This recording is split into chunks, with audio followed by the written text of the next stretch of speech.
Hi friends, Alexander here, your friend in real estate, and today I'm going to talk about exactly why I decided to do real estate, which everybody knows is for the money, right? Which ironically, actually, that is not the reason. Real estate is one of the hardest ways to make money. Everybody who joins real estate thinks like, okay, I'm going to make a lot of money and it's going to be real fast and easy and I don't need to learn anything. And that's not the way it is. There are so many easier ways to make money. I was making money before and I used to take off all the time to go golfing. My life was so much easier than it is now. And at the same time, it was also so much harder because it wasn't fulfilling. You know, I had my safe life, my safe pension, my safe this, that, and the other thing. And it was terrible. As much as I like golf, I discovered that I like helping people so much more. So when I was trying to figure out what I should do, of course, I thought real estate right away, right? No. What ended up happening is I got my master's degree in business and I started a small online business selling dollhouse miniatures, which was a lot of fun. And I learned so much about marketing and I really enjoyed that, and making mothers happy because they would make like little crafts for their children. You know, that really made me feel good. But I did that during COVID, and after COVID, you know, when people started going back to restaurants and things were returning to normal, you know, I just wasn't making that much money from that online business, and it just clicked. I was like, oh, low risk, low reward. So then I thought to myself, I was like, okay, well, what's the highest risk thing? What's like the hardest thing I could possibly do? And of course, real estate. And so that's actually why I am in real estate, because it's a part of my spiritual journey. And the way I like to describe it is real estate is like a crucible, right? We're gonna make a diamond, but first we're gonna crush that son of a gun, right? We're gonna really put it under a lot of pressure, and it's gonna come out a strong and beautiful diamond. And I was like, you know what? Deep down inside, I'm a diamond. I know it. I just need a lot of pressure. I need a hard life. I can't just keep golfing my whole life. What am I gonna do? This is not the way to live, you know? So that's how I actually got into real estate. And the things that are really important to me in real estate, there are three things, and they're very simple. First off, everyone knows that there's a lot of shady stuff going on in this business. And there's a reason why real estate professionals are ranked lower than car salespeople, right? And if you've ever bought a used car, which I have done in the past, then you know that that's a low bar, right? So I want to set a higher standard and a higher bar, because that's the kind of stuff that I won't tolerate in my business. Now, the second thing, right? Unfortunately, in this business, the standards are also low in terms of just the work ethic and what's being done to actually get these homes sold for more, or to serve your buyers and provide real value to them so that they get the right home at the right price.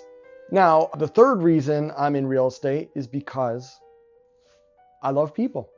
I love people. I love talking to people, and I love it now. I loved it back when I was doing my other job. You know, I talk to people all the time. The only problem was that job wasn't really about, you know, talking to people so much as it was dealing with technology. And although I am good with technology, I don't enjoy it as much as making people happy. I love making people happy, and real estate affords me the opportunity to help people at such a higher level than I was doing before.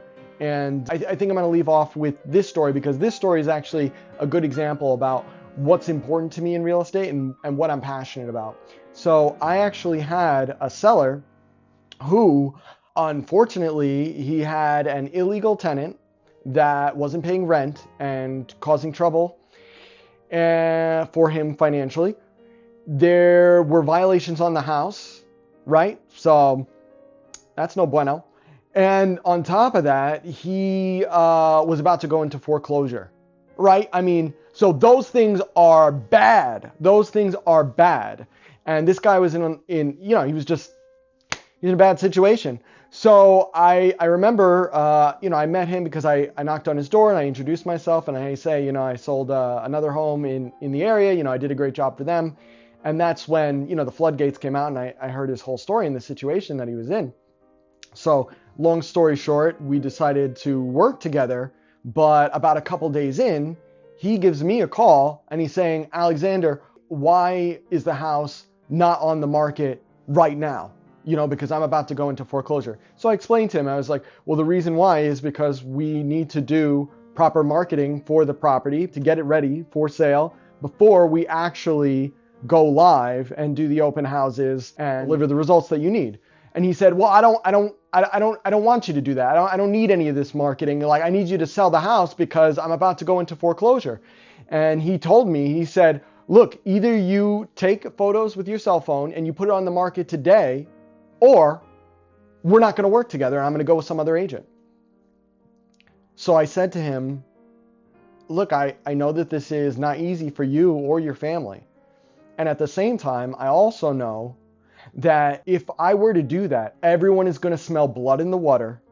The investors are going to come in. They're going to throw lowball offers on your home, and you're going to be in a much worse position than you are now.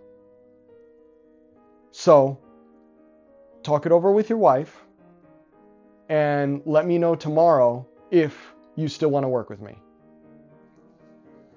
Now, at that time, obviously I knew that I was taking a risk there personally, right? Because I'm risking losing the business.